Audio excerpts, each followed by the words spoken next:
Sports marketing. It is one of the biggest facets of marketing. It's everywhere. And now in the modern era with athletes that are basically some of the most famous people on the planet, it's hard to escape the importance of sports marketing. Now, we want to start off this conversation by taking you back to the beginning. Maybe the first athlete who was recognized and marketed as a character was none other than George Herman Babe Ruth. Now, Babe Ruth had a very different marketing plan than current athletes do. Babe was famous for being Babe. He was utilized in such a different way than they are now. So, for example, with Babe Ruth, his face was what sold. Of course, this is an era, radio was just starting. This is pre-television. Really, the Babe was the king of print. And they slapped the Babe's face on everything. Everything from cigarette ads to hot dog companies. This guy was all over the place and really became like one of the first athletes to become larger than life. Of course, at the time, he was the all-time home runs leader. He set several records on the field, and playing in a market like New York definitely helped him out. But Babe was really kind of this first athlete to have a whole marketing campaign directed behind him. Now, as we move forward in the 20th century, we start to see the invention of TV, and TV is in every home in America. So that's where things kind of start to pick up in the world of sports marketing. Now, I know as prep for this podcast, you guys checked out the Mean Joe Green TV commercial. Oh, yeah. That is a classic, and it's been toyed with a little bit in recent years. Locally here in Minnesota, the Twins did a campaign with that with Joe Mauer's sideburns. I don't know if you guys remember that, but No, I don't. Back in the day when Joe was really young and on top of his game, he had sideburns. And so I resonate. what the Twins did was kind of a spin on the Mean Joe Green commercial where, of course, which was for Coca-Cola, but Joe walks down the hallway, has his towel over his shoulder, and gives his kid, he gives him the jersey, right, in the Coca-Cola version. Yeah. Well, Joe Mauer, because he was being sold as this guy with amazing sideburns, in the Twins version of the commercial, he literally takes off his sideburns and slaps them on the kid. Yeah. It is wonderful. I definitely recommend checking it out. And then the Twins, of course, sold fake sideburns. But that gets into you buy kind a of... pair? I did have a pair. I gotta say, they did not last me that long. They picked up a lot of gunk. They were just like little, like 3M command strips on fake hair. Just ripping your hair follicles out. I also had blonde hair, so Yeah, true. just some like dark jet black sideburns are definitely an interesting look on a young boy. But looking at the Mean Joe Green commercial, why do you guys think that stood the test of time, and why is it kind of looked at as this pivotal moment in sports marketing? What stood out to you guys about it? Wait, can I ask a question? Because I don't know football. I want to go on the record that Drew and I aren't the football, baseball, or basketball Was it football? experts, or hockey, or most sports. But was he a real football player, or was he? Oh, yeah. He was a real athlete, and he was known as like a mean player. He was like a goon. Yeah. Okay, I think it worked for me then. Him being a mean, grumpy guy on the field, and then him, but being then like this lovable character, softy. Yeah. Because like I think that's what we as an audience want to root for. Like that's what we like to see is like this crazy player on the field, but then he's just a lovable, Oh, like a teddy bear. goofy Yeah. guy off the field. Yeah, It's got heart. Yeah, Yeah. I thought it was really humanizing, especially like because that little boy obviously comes from a very different walk of life than he does. And I mean, he's like limping off the field and he looks like all PO'd. And then this kid just approaches him so, softly and it's like, hey, you want my Coke? Hey, Mean Joe. Hey, Mean Joe. And like you expect him to just be like, shove off, kid. You know what I mean? But he obviously takes the bait. And there's that moment of heart that comes out that definitely humanizes the sport in general, but then also obviously ties in Coke. And I always think it's funny when they have like this super emotional tie to something that is like not very emotional, like a beverage or Like Apple back in the day when Apple would do those super sentimental commercials. yeah, right. But I think in the grand scheme of things, it worked. And Maybe I'm caught up on this a little bit, but it is interesting to me that Coca-Cola was the product that did this. Do you think that the symbol there that they're going for is that everyone can have a Coke? Or, it's the tagline is have a Coke and a smile. So Mean Joe Green does this nice gesture of giving his jersey to the kid, and the kid has a smile on his face. So is Coke essentially selling smiles? Because it really has nothing to do with football. I mean, I guess you might drink Coke at a football game, but... you wouldn't drink it as a player though. Well, I mean, back in the day, those days, yeah, it was like those guys the energy drink, right? Yeah, they were burning heaters in the locker room and everything. Like anything would go. I mean, this is the 1970s. Sure. yeah. I do think it is kind of insinuating though, like a guy like him being mad and he's clearly not doing well, but drinking the Coke makes him feel better. It's kind of like the Snickers effect, where if you're having bad, eat a Snickers, it'll make you feel better. I got that vibe a little bit from it. Yeah, that's a great connection. I mean, maybe that's what Snickers, You're Not You and You're Hungry campaign was kind of based off of. And it's interesting, too, because Snickers also does kind of a similar market with their marketing, right? Like they oftentimes, market it as and a thing for athletes, right? It gives you this boost of energy. It's not only a delicious candy bar, but it's got some protein in there. It's got nuts. Like it'll fuel you a little bit. And you're mean like Joe Green before until you have the Snickers, and then you're this lovable teddy bear. Absolutely. So that was obviously kind of the key of sports marketing in the 70s, as TV is in every home in America. That's really where you find your audience. Now we move on to the 80s and 90s, where the biggest athlete in the world is Michael Jordan.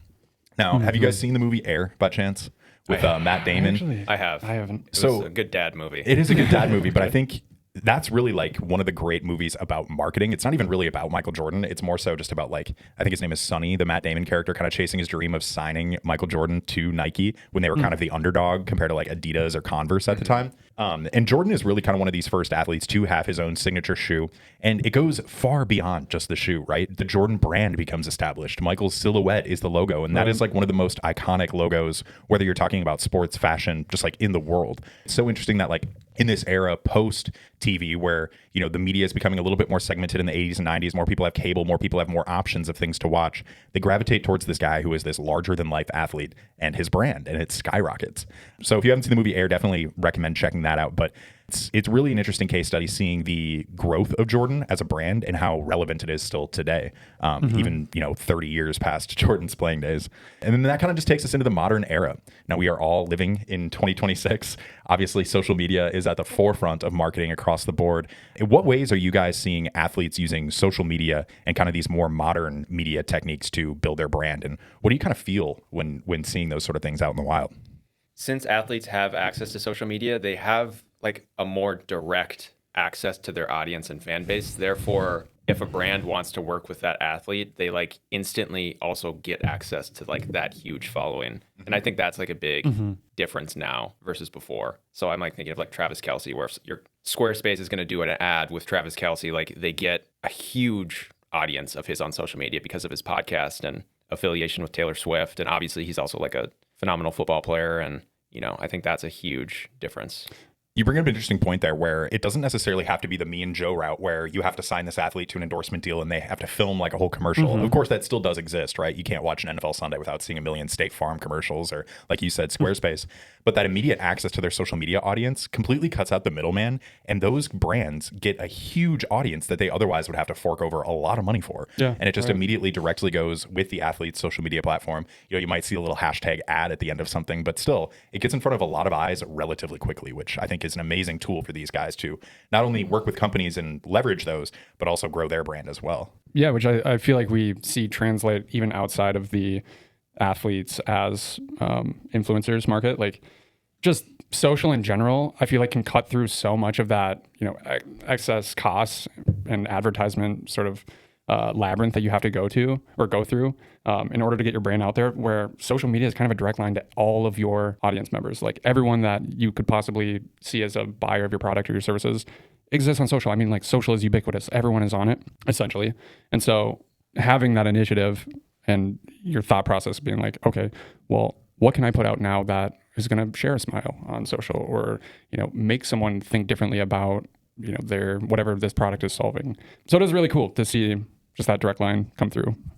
It's interesting too because social presents this omni-channel approach that guys can or athletes can have in general. Whereas, you know, back in the day, you look at Mean Joe, he was just a TV medium, right? You watched him on TV, his ads were on TV. Here, you're seeing, you know, programmatic ads, you're seeing social media ads, you're seeing the actual product on broadcast TV. It really just shoots like a shotgun effect of how they can market these athletes. And we're seeing that in full fruition today. And that makes me want to ask, I know, Abe, you brought up the example of Travis Kelce. Who are some other current athletes that you see their brand as, you know, kind of a standout in the modern landscape?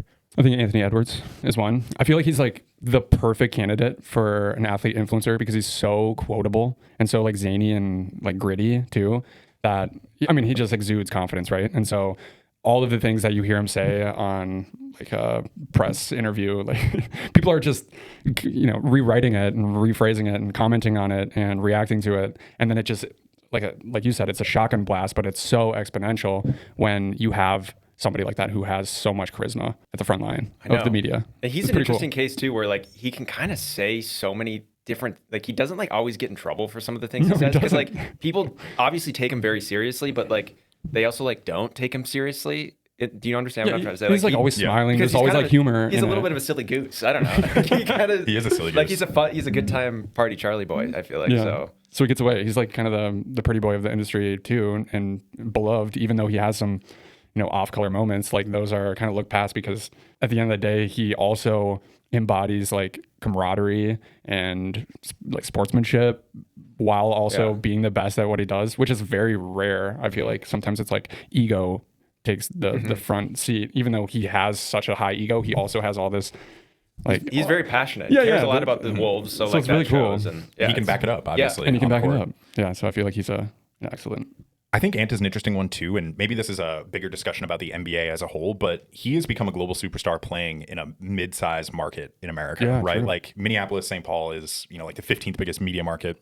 Typically when you see these star athletes, like think about Jordan, where did he play? Chicago, Babe Ruth, New York. Like these titanic athletes are often playing in these bigger markets, which brings me to my athlete I wanted to share. Okay. Shohei Ohtani for the Los Angeles Dodgers. Japanese phenom, they call him the modern day Babe Ruth because he doesn't just pitch, he hits as well. He does it both, and both levels of his performance are insane. The last 5 years, he has completely taken MLB by storm and has already etched himself as one of the greatest players in the history of baseball. Now, what makes Ohtani interesting is he is easily, in American sports, the highest paid player. Not only salary, but he makes $100 million in endorsements a year. Now, the reason why I mentioned the big market is because he plays for the Dodgers, right? That's LA, second biggest market in the country, worldwide fandom in terms of that franchise, right? Like you could go to Beijing and see somebody wearing a Dodgers hat. But what really sets Ohtani apart is that international appeal. He's from Japan. He has literally the two biggest baseball crazy countries and two giant countries, the United States and Japan, fully on board with him. He has such a wide audience to promote these products for.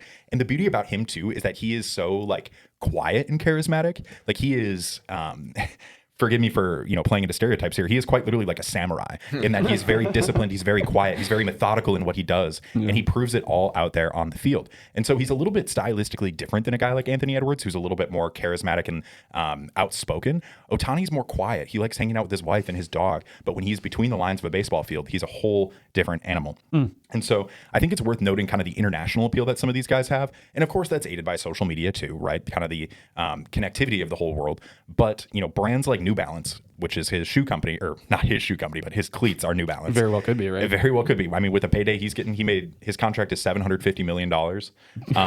So what do you even do with that sort of bread? Right. That's insane. Basically, what I'm getting at here is that brands will jump all over a guy like Ohtani because not only is he the best at what he does, but he has such wide appeal. And I just wanted to kind of call out that comparison between him and Anthony Edwards, because while they're both arguably, the top of their sport, they go about things in very different ways, and they're both marketable for what they do.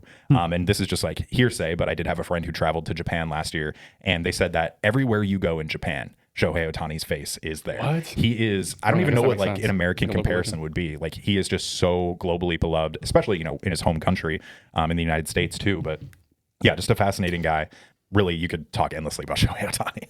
Super interesting guy. I think I want to slip in just a little fun anecdote that how like individualized algorithms are, because I don't know anything about Shohei Ohtani. Really? Yeah, I think I've only heard you talk about him in the office, but like I don't see any of his collabs or like I would have not know. I mean, I don't really know a whole lot about anything, but I feel like it's unique how individualized the social algorithms are, because I don't really know anything about Shohei Ohtani.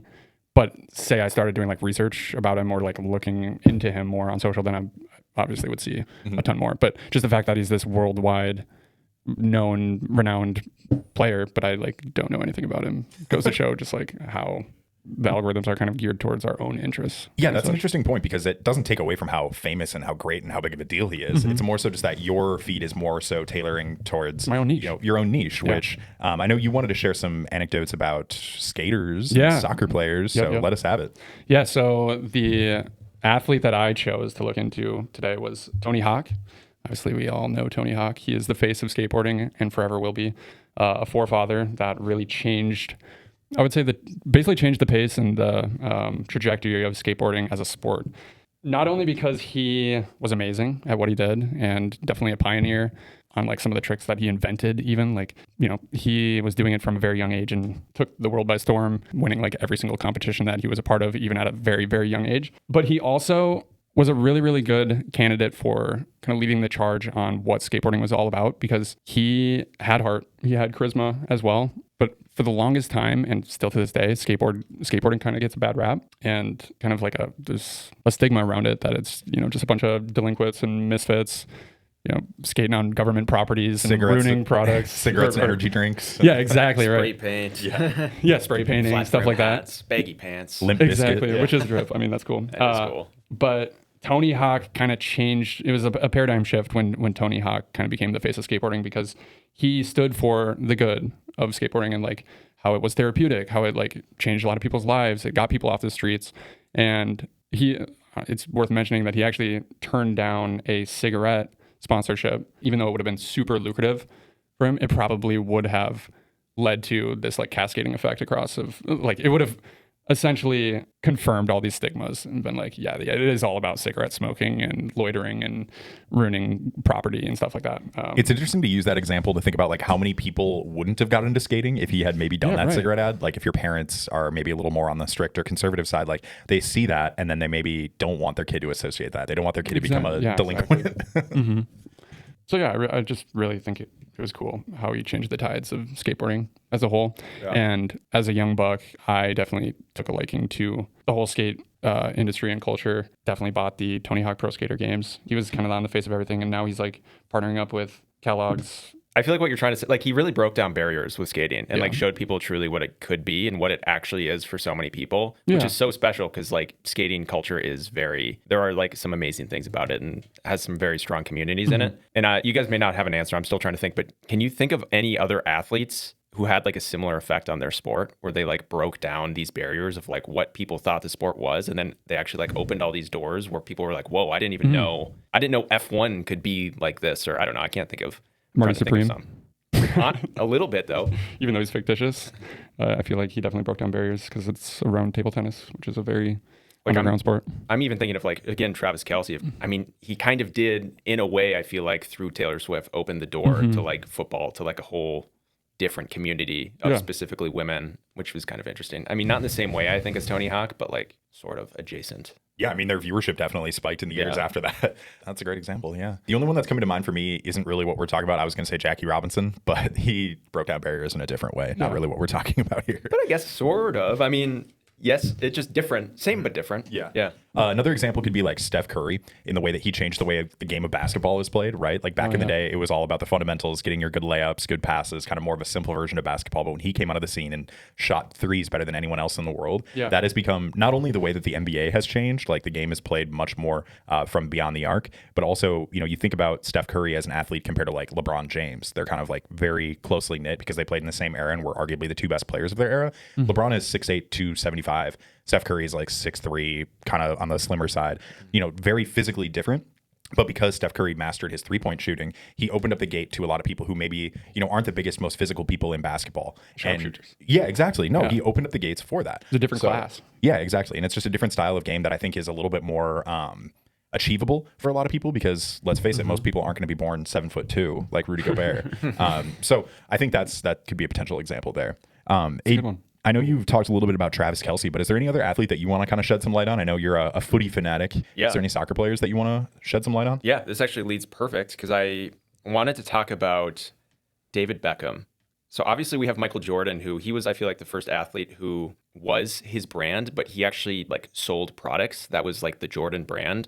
Where I think where David Beckham differs is he didn't have clothes or he didn't have a brand that he sold stuff. He literally just himself was the brand. Like him with, you know, what was his wife's name? Victoria Beckham. Like they were influencers. Like they didn't sell things, but like they themselves would walk around and he was like, had his crazy haircuts and he like had his crazy, I remember like he wore a skirt out once and that was like groundbreaking news all across the world. Like I think what he did, and I truly think he's the first ever just like influencer, which is so crazy. But yeah, I think David Beckham really changed sports marketing in a similar way to Michael Jordan, but also kind of on his own path, which I think is really cool. Well, Jordan had shoes to sell. What do you think Beckham was selling then? Do you think it was hair, his image, the style of play on the field? Like if he was selling something that maybe wasn't a tangible product, what was it? He was like selling media. The news was just all like the media around him that's all people could talk about was like what he was wearing that day. The drama around he cut his hair and then they lost that weekend. That was like breaking news. Was it his haircut that made him lose?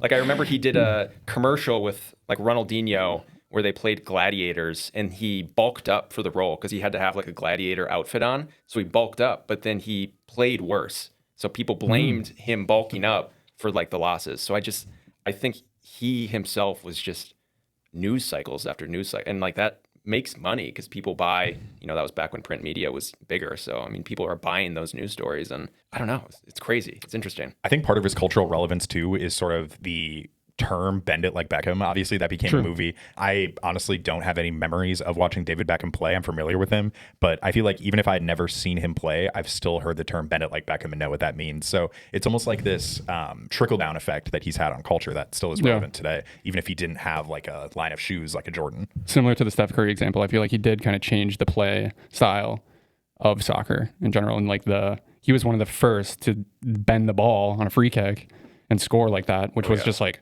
so mind-boggling. And then everyone was trying to replicate it. Every kid that looked up to him was trying to do that in their backyard and stuff like that. So he was kind of just like this buttoned up, pretty face behind soccer that was also super freaking good, but also like very stoic and had this mysticism around him that made him this like perfect sort of idol to carry on. I don't know. People loved him. And it is funny like how superstitious soccer fans are. I feel like they're probably some of the craziest fans out there. Oh yeah. And so hearing that like around his haircut and people like freaking out like, oh my God, David Beckham's haircut caused the game. It's interesting to think about like which athletes are selected for these marketing campaigns. I think, you brought up Anthony Edwards earlier, and he's a great example where he is a role model, right? Like he's a very well put together young man. Of course, like he does let some cuss words slip in press conferences, or, sometimes we'll yell at another player or the ref. But it just got me thinking about like strategically thinking from these companies who maybe want to partner with these athletes and make them a bigger brand. Yeah. How safe do they have to play it? I think they used to be a lot safer.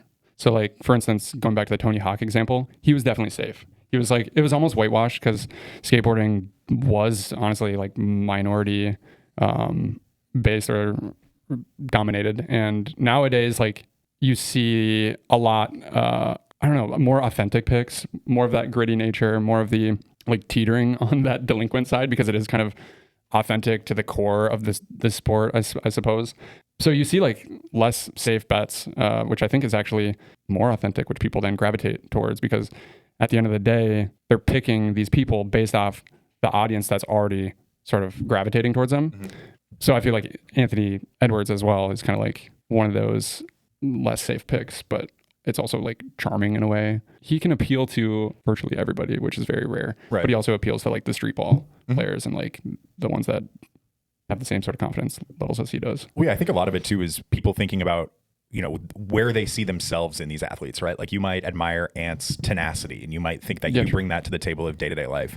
In this conversation, I'm just thinking about like how it's interesting that you look at the Golden State Warriors, who were the most recent NBA dynasty. Steph Curry, I don't know if he regrets this, but he did sign with Under Armour back in the day and he just got out of his contract. No, but what I wanted to get to is that it's interesting when you look at how dominant and popular the Golden State Warriors were in the 2010s, that Steph Curry had his own signature shoe, but Draymond Green did not. And they're both, Steph is at a different level, of course, but Draymond was a superstar in his own right. He's one of the most legendary basketball players of all time, but he didn't get a safe shoe. I wonder if that has to do with some of his antics on the floor, and maybe companies don't necessarily want to be represented by a kind of the bad boy with some edge. You kind of want something that's a little more family friendly, someone that, your kids might want to idolize, or someone that you could say, I, respect their work ethic. Not saying that Draymond Green doesn't have great work ethic, but it's more so the marketability of these personalities that they're trying to push out for the companies.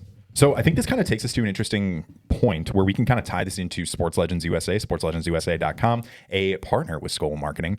We have this opportunity to work with many athletes, particularly local athletes here in Minnesota.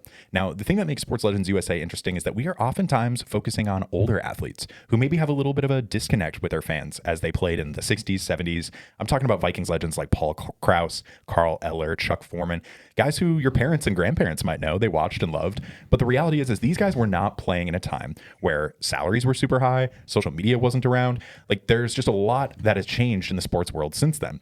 And so part of our mission is to try to connect those athletes with today's audiences. And I think one way that we've kind of done that successfully is through social media, right? Especially, it's interesting, like you look at some of these athletes today who, their primary mode of communication is going to be like Twitter or Instagram. Well, we see the biggest influx of interaction on Facebook. Facebook is the big one for them. So it's interesting just kind of like seeing this generational difference and where many of their fans will appear on Facebook and not those other social media platforms. Do you guys have any thoughts on kind of the challenges or successes of marketing some of these older players?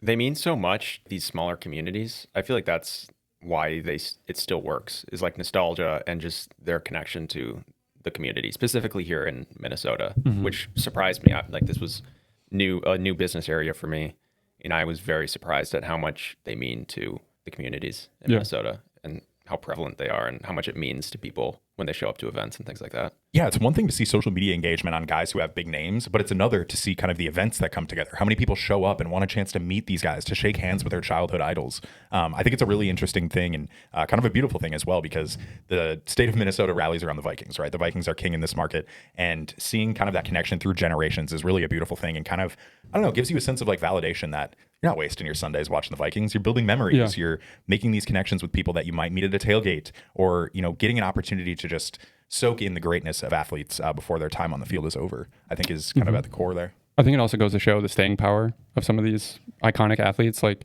say I'm 60 years old and Tony Hawk is on his deathbed, but he's like requested to meet me. I'd be so honored to shake his hand because I know him and I love him and I idolized him as a kid. And it goes to show that nostalgia marketing is something that can continuously be re-upped and reutilized for a generation that was attached to this human in time, which I think is pretty beautiful and cool.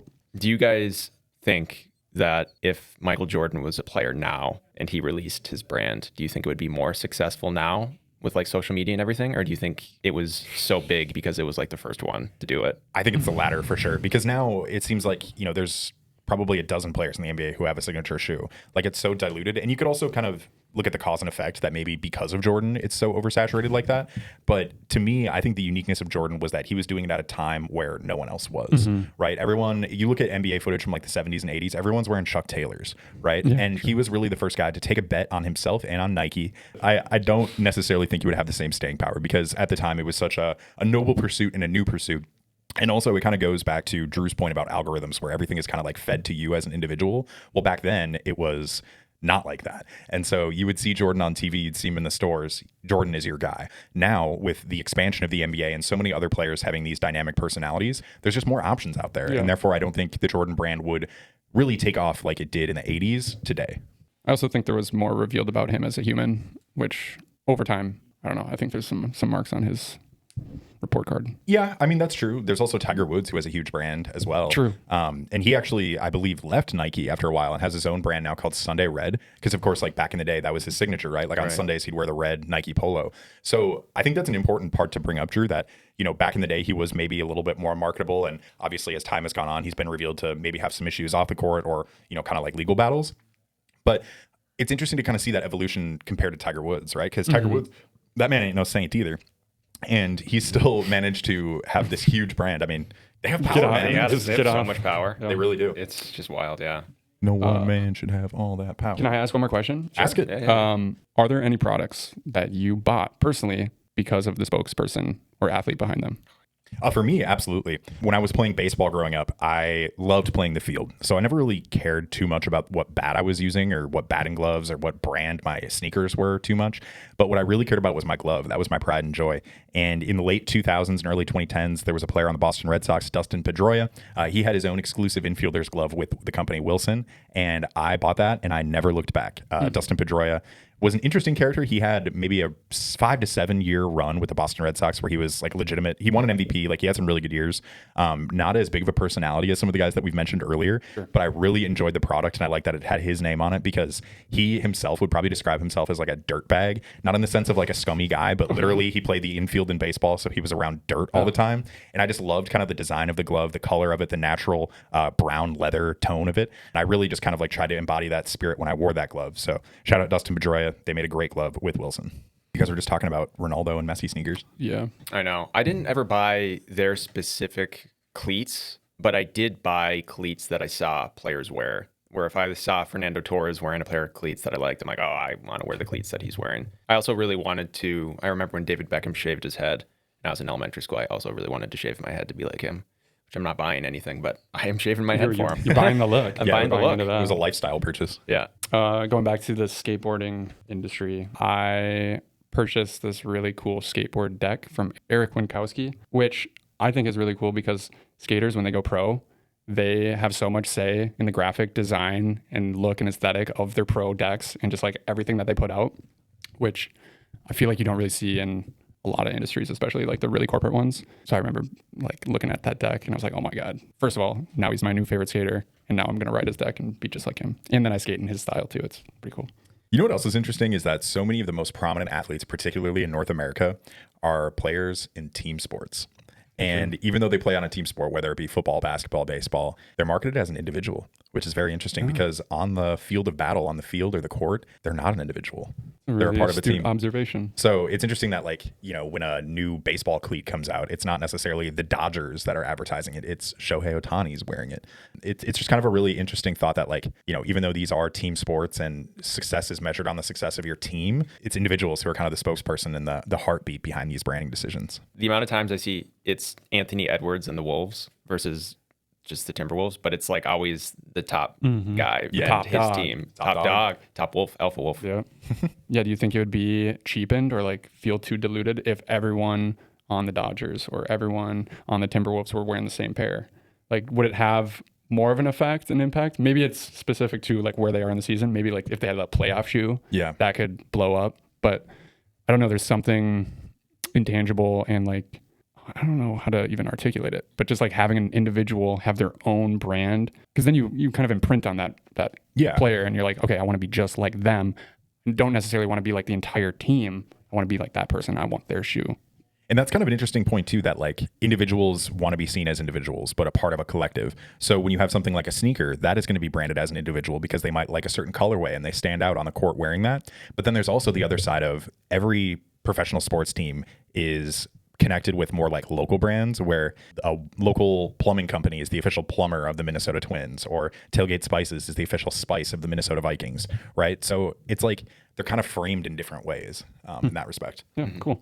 All right, that'll do it for this week's edition of The Water Cooler. If you like this episode, leave a comment, like, and subscribe. Tell us what you liked and if there's a topic you want us to cover in the future. In the meantime, we encourage you to be well, and we'll see you next time. This has been The Water Cooler, presented by SKOL Marketing.